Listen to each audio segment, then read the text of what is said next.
Welcome to Real Estate Coaching Radio, starring award-winning real estate coaches and #1 international best-selling authors, Tim and Julie Harris.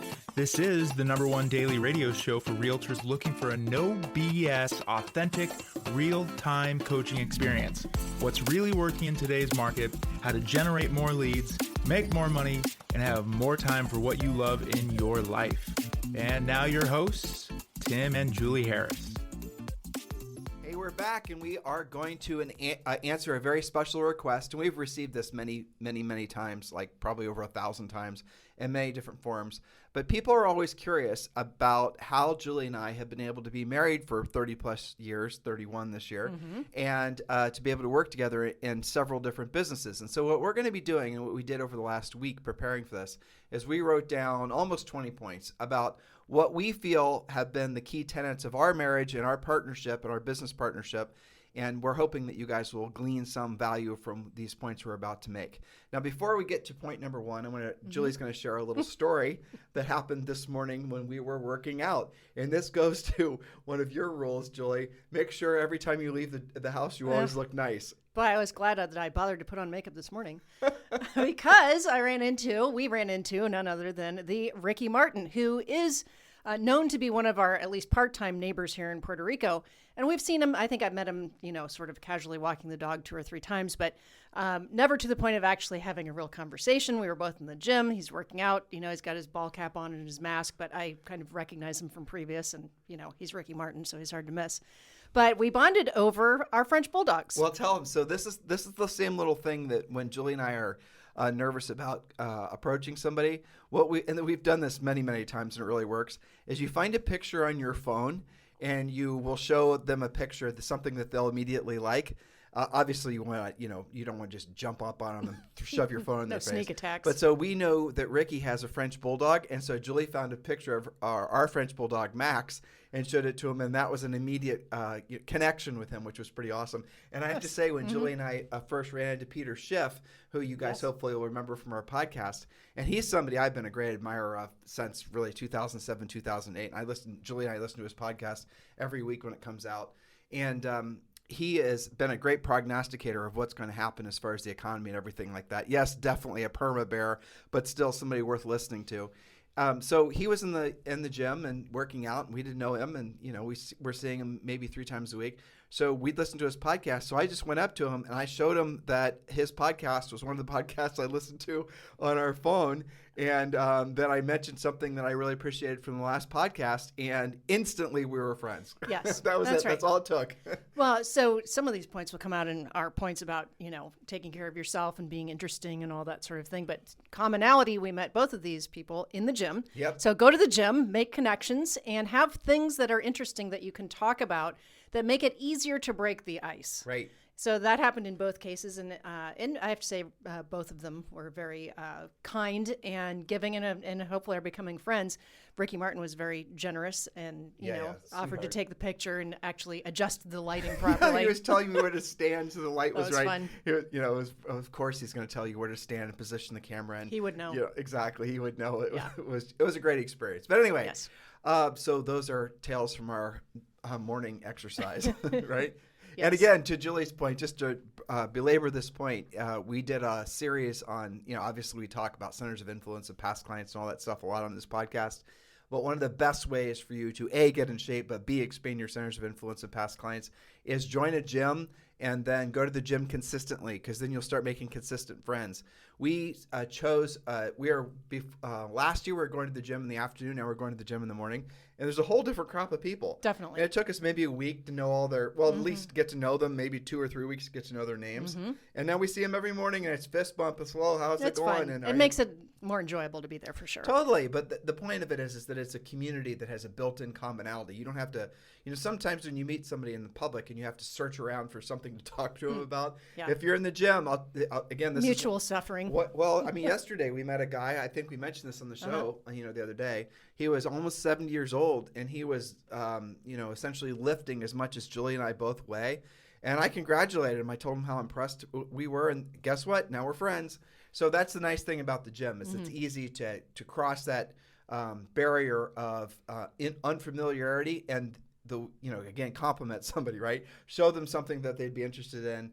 And it's easy. It's fun. And it's great. Oh, and by the way, you get in better shape. Yes. So actually, this is kind of funny. We're talking about going to the gym together. That's one of our points that we're coming. It is. And I have to mention also that we have had more requests for this topic as a result of the pandemic, because many of our coaching clients, many of our listeners to this podcast, their spouses or partners, some of them, are getting licensed and joining the other person in the business. So I think this is appropriate for them as well. Well, and also this is counterintuitive, but a lot of people think that when like the economy is going into recession or there's all this doom and gloom talk, which by the way, listeners, there's doom and gloom talk every year. In the first maybe quarter of every year. And it's usually starts in the previous fourth quarter of the previous year. And that's exactly what happened this year. For some reason, it's in the news cycle in fourth quarter of the previous year. Talk about how the world's coming to an end. And then that theme carries cyclical. And then they basically bounce off of it and talk about something different in the second quarter. That is how it's happened, really, I think, since 2007. But the moral of the story here is even if we are going into a different type of economy, what you're going to see is more people get real estate licenses. Remember, we told you that, not fewer. So when look at what's happened now. National Association of Realtors has a record of 1.6 million members of National Association of Realtors, an all-time high. And what was leading up to that? The pandemic. People getting licensed when they were essentially in lockdown, and people feeling financially insecure and wanting to create multiple streams of income. That theme is going to continue, and maybe you're in that on the path to becoming a licensee, or maybe you're wanting to bring your spouse in and you're already a successful realtor and you're wanting to bring your spouse or your child in or your partner in. Or maybe you're already there and you're struggling with how to work all that out. Yeah, because you're already licensed, right? That's normally how it works. So we're going to be going through, and what we're going to do is we're going to intermingle marital and business advice, because the truth is, and I'll just get this one out of the way, it's not one of our points. When you're working with your spouse, though there are ways to separate business and work get merged. And you then start sharing what Julie and I lovingly call, with quotes around the word lovingly call, antivirus software. Yeah. And at the start, that is very awkward and can be very contentious, but we're going to walk you guys through all of that. Yeah. So Julie's got a couple great quotes for you. All right. So again, this is going to be a multi-part series, and it is how to have a successful, happy marriage and partnership. And that's the focus, again, of our mini-series here. So here's a quote from Henry Ford, who said, "Coming together is a beginning. Keeping together is progress. Working together is a success." And yours from Proverbs. Proverbs 27:17, as iron sharpens iron, one man sharpens another. So I think that's really good too. Yes. So in other words, working together with your spouse, especially when you're following some of our suggestions here, dare I say advice, will definitely make it so that the two of you will be able to accomplish a hell of a lot more than one of you. But again, if you're trying to work with your spouse and you don't heed some of these suggestions, you'll find the exact opposite is true. And then you can have all kinds of, you might have financial success, but you're not going to have anyone to share it with. So we're going to go through these points. And again, Julie and I are going to deliver this information to you as fluff-free as possible. We probably will interject some stories, mostly from coaching clients, but inevitably some of our own personal experiences as well. Julie, point number one. Sure. So point number one, you might want to get out a pen to take some notes or typing fingers ready, because there's a lot to this one. Point number one, choose well in the first place. This means you have to discuss and at least mostly agree on basic things in life. So here are some of those things to consider: religion, finances, credit, debt, assets, politics, how to handle each other's family, plans for kids or no kids. Some of you have blended families, for example, parenting styles, mental and emotional health and history of mental health, physical health and history of physical health, education, lifestyle expectations. For example, describe your dream house and compare notes to your spouse or partner's dream house notes.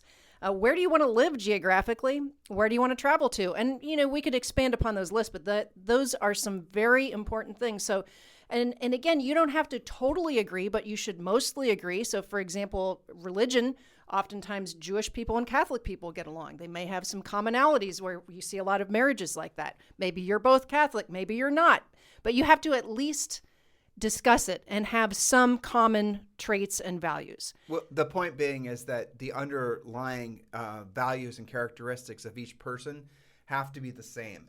Yes, pretty consistent. Not, it creates all kinds of deeply rooted resentments and all kinds of deeply rooted problems. Especially if you wait, to discover that.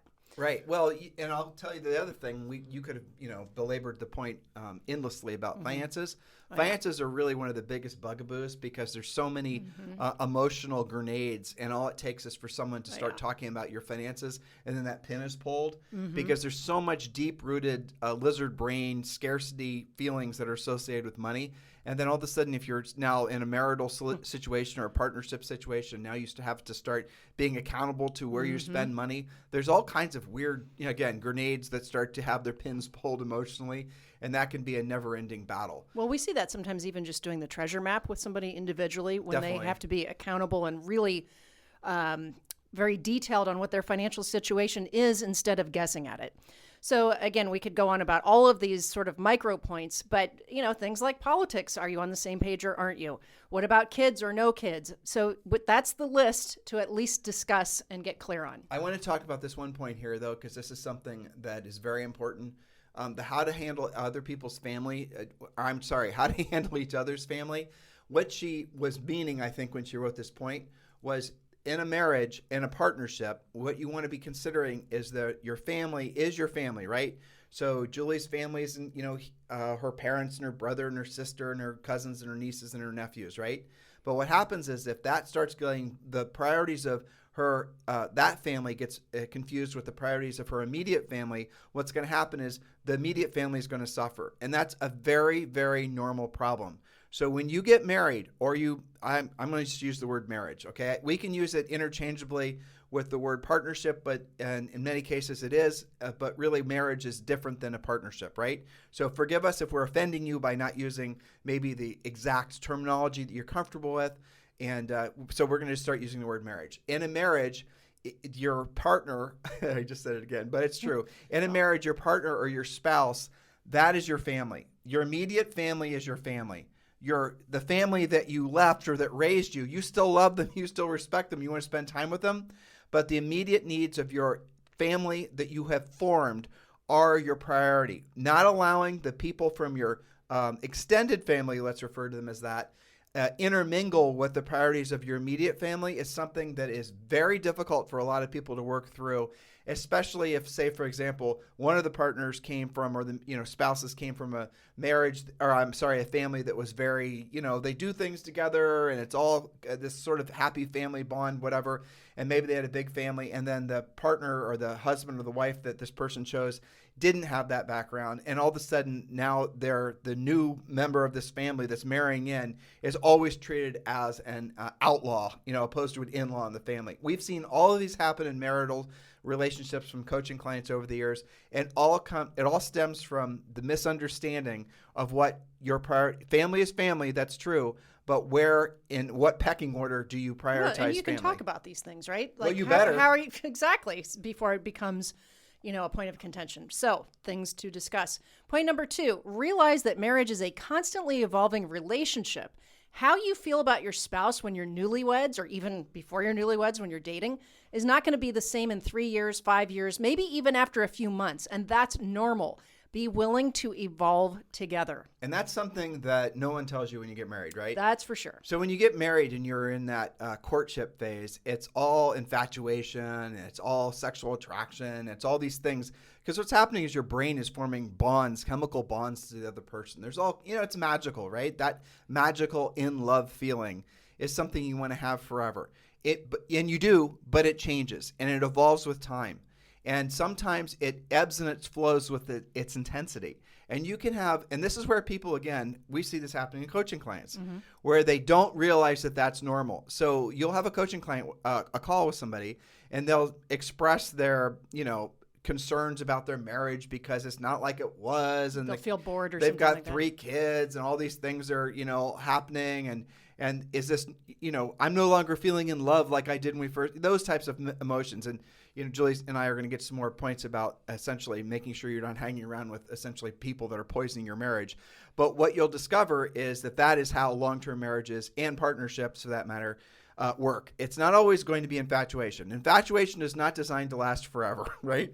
Well, it's unsustainable. It's exhausting. It is, right? It's too much work. Yeah, but you have to set your expectations and think about, how are you going to feel about each other? How are you going to treat each other when, say, for example, you have a kid? So it's the love and the lust that draws you together initially, but then over time, that'll still be present ideally, but it might not be present as the most dominant emotion in your relationship. And that's the reason, and we're going to talk about this on the future shows in a little bit today, is that you have to have common goals. Because if you have common goals and really true common goals, that's going to overcome the bad days. That's going to overcome the days where your spouse drives you crazy or just other different things are happening because you're staying on the same path.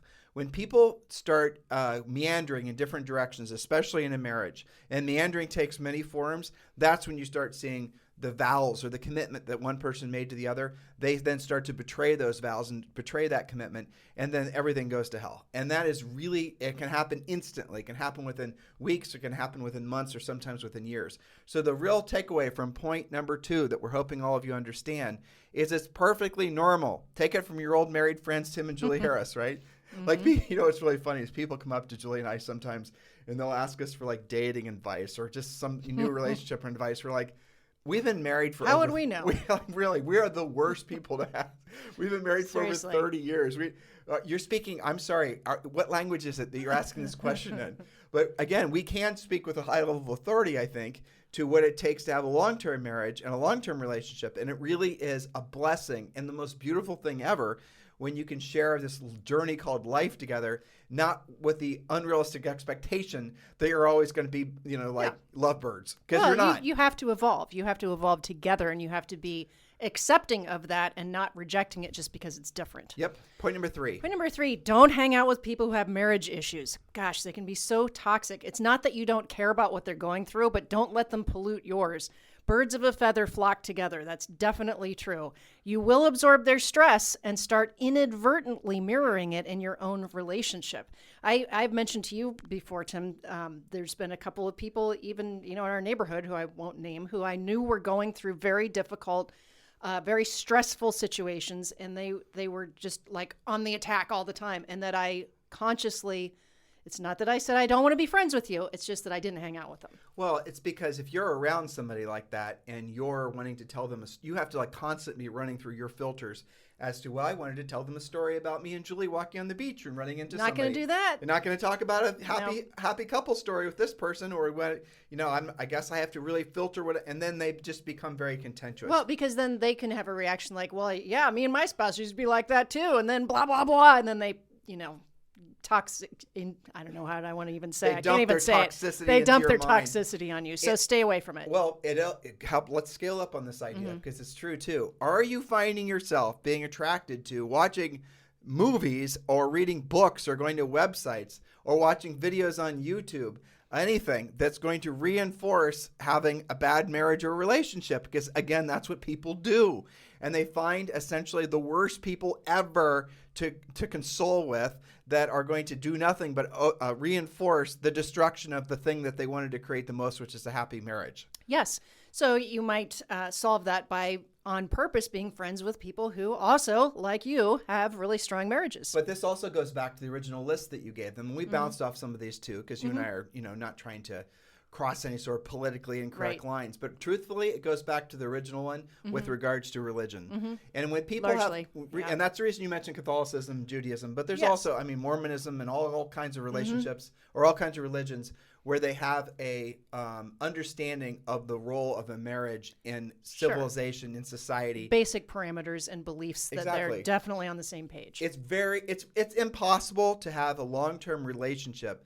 And I mean, maybe even scaling this outside of a marriage or, a partner relationship, if you don't have the real core common elements in place. And, it is religion, it's finances, it's all these different types of things. Because if you don't, you're going to always be at odds with the other person. Always going to be, essentially playing Russian roulette with the topic that you might bring up that might somehow, that's true. Confront them. And unfortunately, marriage and the whole term marriage has become, which is unbelievably asinine to me has become a political, I know. Even right now on this podcast, I'm worried that some people are going to take. We're having to be overly delicate on certain things. Exactly. Yeah, I know. But and it shouldn't be that way. Well, by celebrating marriage, by celebrating making vows and a commitment to somebody, that isn't designed to offend somebody else. Right. It doesn't have the rejection of singledom baked into it. Or homosexuals, for that matter. Sure. Or anybody else. It's not an automatic rejection just because you choose it for yourselves. Right. And so, Julie and I are not taking an overly, frankly, Julie and I are libertarian. Let adults do what adults are going to do. Right. What do we care? This is not right. Unless it's you or me. Right. Totally. To each their own. And so here's this is another tip. It's kind of like point number 3A. Don't hang out, I said have out, but don't hang out with single friends. Make new friends with people who have long-term marriages. Right. And men, well, actually, I was going to say men, this is especially true for you, but it's actually equally true for women. Mm-hmm. So your single lady friends or single men friends are probably not going to be doing much in the way of reinforcing being married, because they obviously are still on the prowl. Well, they're doing different things. Maybe they're going to bars or parties or things that maybe you're instantly not going to feel as appropriate being there. And you're going to have and be put in situations that you don't want to be in. And you're going to have good old innate FOMO that's going to cause you to feel that maybe I should be going Grass anyway. is greener, maybe. Exactly. And this is how it all starts, guys. These are the slippery slopes that you have to avoid. I'm going to give you guys another point, sub-point under point 3. Something that people don't like to accept at any facet of their lives anymore, which is fascinating to me from a core level. What's that? Is sacrifice. Mm-hmm. People don't want to sacrifice. No, they don't want to be uncomfortable. Right. Well, it's uncomfortable, but it's also not wanting to sacrifice what you feel to be the most important thing, because society's told you your feelings are the most important thing. Right. So if you've been raised on a steady stream of your feelings being the most important thing, and your feelings overrule everything, including logic, and just virtually every other person's logic. Yeah. I'm wanting to know what you're thinking. And I'm in danger of saying something slightly off, which is the fact that colleges have designated crying rooms. Yeah. And stuff like that, where it's not that I'm trying to make light of somebody's feelings. It's just that's prioritizing that over your education. For example, being too delicate and leading with always having to feel happy or satisfied all the time. So if you guys want to send Julie an email because of the fact that she just said something They're typing like that cat on the keyboard. Exactly. I'm offended by that. Well, someone's going to be offended. I know. But who cares? This is for the virtually all of you who have asked us to touch on this topic before. But getting back to point here, it is about sacrifice. Marriage at its core element is about sacrifice. You do have to sacrifice a lot of yourself and a lot of what you would have otherwise done or thought, how you would have spent your time in pursuit or in honor of the commitment you made to your partner and to your spouse. And that's something that a lot of people find foreign, and a lot of people have been raised, unfortunately, to believe is not important. But there's something that's beautiful that comes from that sacrifice that over time you'll discover is more profound and more significant than your own personal pursuits. Well, that's right. And that comes down to how you think about it, right? Are you going to be better together than you are as individuals? It comes down to intensity of love. Yes. And that's really what it is. I mean, so there's commitment and all those words. There's different kinds of love. And this is something that you'll learn over time. There's the love you have for yourself, right? Which, most people spend their teenage years sort of exploring that, right? Then there's a love you have for your girlfriend or your boyfriend or your partner or whatever. And then you get married, and there's a love you have for your spouse. And then there's the love you have for your children. So every little step along the way is increasing the level of intensity of love, increasing the sacrifice that it requires to earn the right to be that parent or earn the right to be that long-term partner or spouse, right? There's sacrifice that is necessary. There's a cost to pay to have the expansion of your love. Exactly. And that's something that is, again, no one ever explained that to us. Nope. But I always, loved you since the moment I met you when you were a kid, and scary as hell to think that Zoe is 7 years. Oh my gosh. In 7 years, Zoe will be the same age as when I met you, I know. But that's something that, that's changed and evolved. But when we got married, and all of a sudden now we take on the added responsibilities of having a partnership. I'm not even talking business. Right. But marriage is a partnership. Sure. And because marriage is, you have to run a marriage somewhat like a business, because it can't just be all. We'll talk about that too. Right. Yeah. It can't just be all romance and lingerie. Right. Though that'd be nice. And then the next thing you're going to have to go through is then when you have kids. And you guys who have kids, and Julie and I didn't have Zoe until we were in our early 40s. But when you have kids, the level of intensity of love that you have is unparalleled, dare I say, to the level of love you had for your spouse. It's completely different. But it's different, right? And it's different. And it's like, this is something that no one explains to you. But you don't. So we have single friends that we've known. We just stayed with one in Atlanta, a good friend that we've known since high school, and he's never had kids before. And he has a girlfriend, but they're not married. He's never been married before. And it's interesting as I'm around him and he and I start talking, I can definitely tell that he is regretting not ever having made the sacrifice, going back to the original word, of choosing to be a father, let alone a spouse. And that's something that a lot of us innately know, but societally we know, like, this is something, again, that religion gives you and your family gives you a backbone of. And you have to sort of fall blindly into the idea of getting married, let alone having kids, because it's risky as hell and it's scary as hell. That's for sure. It is. But it all goes back to the word sacrifice. So if you're really wondering what's going to underlie all the points, and there's 17 altogether that we're going to give you over this week, that is really the word. It's loving sacrifice. It's not sacrifice like you have to give something you don't want to give. It's voluntary sacrifice. But willingness to be understanding of that and flexible to change into the next version of yourself. Right. You have to give up something of yourself in a long-term relationship or partnership. You have to give up some of your autonomy. You have to give up a lot of your ego. Sure. You have to make it not all about you all the time. Right. And then you have to do that again when a kid happens, or multiple kids happen. And if you have multiple kids, frankly, you guys with 2 and 3 kids, I don't know how you do it. I don't know. Yeah. Kudos to you. Yeah, kudos to you. We're not braver than us. We totally, completely. Yes. But that gets expanded and that changes. And I think babies certainly do that to you. I remember feeling like, okay, I got to sort out that just because I have this level of love for her does not mean that I'm rejecting you. I still love you, but I love you in a different way as my husband than I love my kid. And we also really, really love our Frenchies. These are all like different, different versions of love, but you're expanding as you go, and you have to be willing to be flexible and to change and be versatile and just not instantly reject something because it feels different than what you were previously comfortable with. Well, we were on the beach about 6 maybe months ago. It was probably maybe a year. And Brendan and Denise Bouchard, and you guys might know Brendan Bouchard. He's, I think, pretty damn famous. He's more of a mindset guru, coach guy. And they were having their anniversary, or just had their anniversary. I think so. And we were congratulating them. I forget how long they've been married. I thought it was 20 years or something. Or something like that. No, it was less than 20. I think it was less. It was in the teens, I think. And we mentioned that we'd been married for 30 years, going on 31 years. And they asked us, they're like, what? Oh, yeah, I remember this. And then they asked us, well, what's your secret? Or what? Give us some suggestions. And the answer that came to my mind instantaneously, because it is, I think, the truth, is having common goals. So sacrifice and having common goals. The word common goals means that your goals and your spouse's or partner's goals have to be in alignment, which means that you're most likely going to have to give up on something you would have done otherwise had you not been in that relationship. And that is something it's called the sacrifice word again, and that is something you have to voluntarily do. Because go back to the original quotes that we were just sharing with you guys, this one in particular, I think, the quote from, as iron sharpens iron, one man sharpens another, Proverbs 27:17.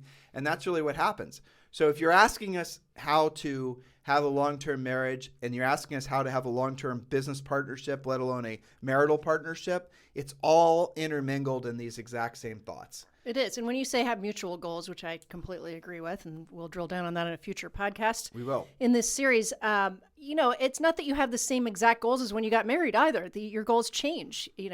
For a long time, we had our Harris Summit yearly in the beginning of the year. We still do it. And we still do, just not on the same day. But we do it pretty much all the time. We do all the time, almost quarterly. We have our goals posted. We have whiteboards for everything. We have legal pads for things. We have other things in the computer. But we are constantly accomplishing goals and upgrading and rehashing goals. Well, but let's just walk them through it because it's not complicated. Sure. We use the real estate treasure map, which, by the way, you guys should too. It's free. We originally created that. Practice what we preach. We originally created that for ourselves Yeah. and have evolved it over the years. And if you want your free copy of the real estate treasure map, which is your fill-in-the-blank business and life plan, just text the word Harris to 47372. Text the word Harris to 47372, and we'll text you back a link to download the Real Estate Treasure Map. And this is something you absolutely positively have to complete with your, assuming you have a partner, or you have hopes of having a spouse or a partner in the future. Yep. Get into the mindset of sharing the process of setting mutual goals, not just business goals and financial goals, but physical goals, spiritual goals, educational goals, all the different, familial goals. Even travel goals. What do you want to do together? What do you want to see together? Where do you want to be together? Maybe you both want to live in a warmer climate. Stuff like that. You've got to get on the same page. And then, just like we always teach you in the treasure map, you've got to be specific. It's got to be measurable, attainable, posted, all of these things, and then redo it every now and then. Well, the key is when you write down a goal is then to reverse engineer it. So whatever your goal is, no matter how lofty it is, you can break that down into steps. And then when you have your partner, spouse, then you guys decide who's going to do what. And again, we're going to get to the specifics of the mechanics of how Julie and I have coached agents to do this and over the years. And it really does work. And it does require a separation of responsibilities. It does require not one person managing the other, but you can come together weekly and have accountability with each other, where you're going to then state, this is my individual responsibilities for the business and maybe even your family for this particular week. And there's no ass writing in the intervening days. At the end of the week, you sit down with each other's, list of things and go through it and, celebrate. How did it go? How'd it go? How'd you do? And that's the thing that will ultimately set you guys in the same direction. And it also makes it so that you do feel a purpose. There's an old saying, I hope I don't screw this up, but every man and woman needs three things to have a great life. They need someone to love, they need something to look forward to, and they need something to do every single day that gives them a sense of purpose. I got it right. Those are good filters. Yeah, those are good filters. And so if you're in alignment with somebody else and you're sharing those common threads, trust me, there's nothing you guys won't be able to accomplish. You'll be able to write books together. You'll be able to do anything you possibly can imagine. Form a huge real estate business or any kind of successful business. Have a wonderful, healthy, long-term family. But it's the commonality, shared purpose, shared goals. It's the commonality of mission. And if you think about this too, again, I don't want to, I guess I kind of do. If you want to make this as practical as possible, think about how like the Special Forces team or a Navy SEAL team works. Think about how a great athletic team works. Think about how a great functional business operates. They're all the same elements. It's shared goals and all these other types of things. Marriage is actually, when you integrate marriage and business, then it's more complicated because then you have the love aspect, and then you have sex, and then you have kids, and then you have family.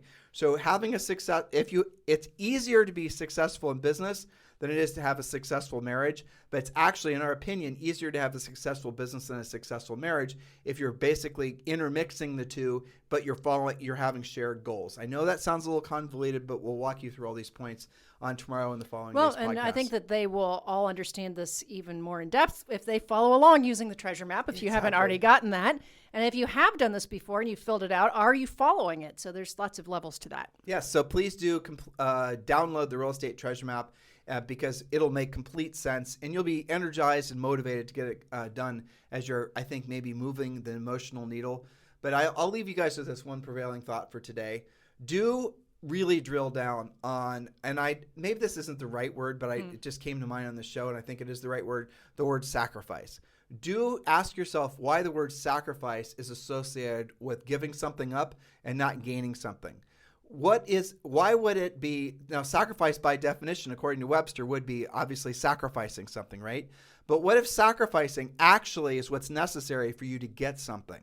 You get it? What if you were to change the whole... You mean no pain, no gain? Yeah, exactly. Thank you. Exactly. What if you were to change that was Julie and I share a brain. So you can't get without giving first. Well, hey, how about I this? mean, generally in life, that is how it works. It goes back to doing what you don't want to do when you don't want to do it at the highest level. Hey, that applies everywhere, doesn't it? Yeah, we were in the gym working out today. Unpleasant as always. Right. And there's Ricky Martin. I know. Thank goodness I follow some of my own rules.